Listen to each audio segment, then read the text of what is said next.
We all love it, whether that's movies, games, or something like this. But don't we all wonder what actually forms horror? Hey Vsauce, Sal here. Michael here. And here's a better question. How does history make horror? In 1346, a pandemic hit Europe. Due to the bacterium Yersinia pestis, Yersinia the disease pestis. spread throughout Europe due to factors such as high population density, poor sanitization, and eroded population. A disease derived in Europe aboard trading ships. Within a few years, the Black Death killed millions. Bodies filled the streets. People believed the apocalypse had begun. And when death becomes almost completely unavoidable, people started imagining monsters. This was so important to horror because before this, death was seen more as distant or religious. Things like art became darker, stories became more twisted, and suddenly the crowd was full of demons, the undead, and spirits. Because then, death wasn't what people were scared of. It was the idea of dying in a way people can't explain.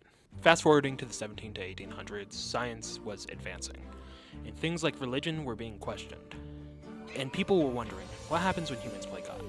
Anxiety was spiking, bringing monsters we already know. Stories like Frankenstein and Dracula came onto the scene, showing their fears and the fear of progress, the fear of what's hiding in the darkness, the fear that humanity itself might be the monster. And maybe they were right. World War II was a very important time in history, especially to horror, because humanity saw destruction on scales that we have never imagined. Monsters became reflections of real-world trauma. Monsters were made like Godzilla, who represent nuclear destruction. Alien invasions could be cold reflections of the Cold War. Slashers like Halloween and Friday the 13th reflect fears about vulnerability and social collapse. The fear was human-made.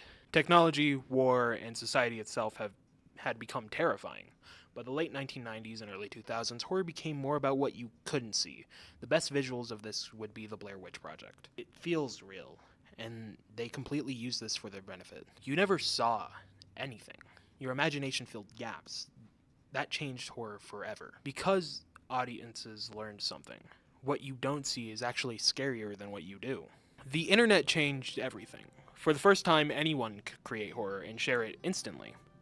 Stories like Slender Man, Jeff the Killer, Ben Drowned, and Candle Cove spread because they blurred fiction and reality. They looked like forum posts, screenshots, old conversations, or corrupted files. It didn't feel like stories, they felt like it felt like they got discovered. That was the real horror. Creepypastas reflected a new fear. The internet is an unknown space, an endless archive where disturbing things can hide in plain sight. It taught audiences to fear digital spaces the same way older generations feared dark forests or haunted mansions.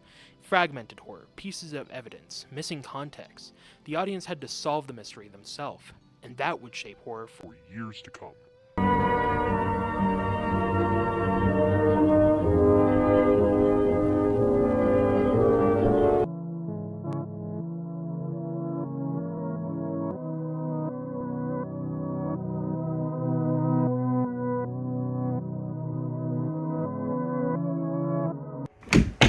Hello, Mr.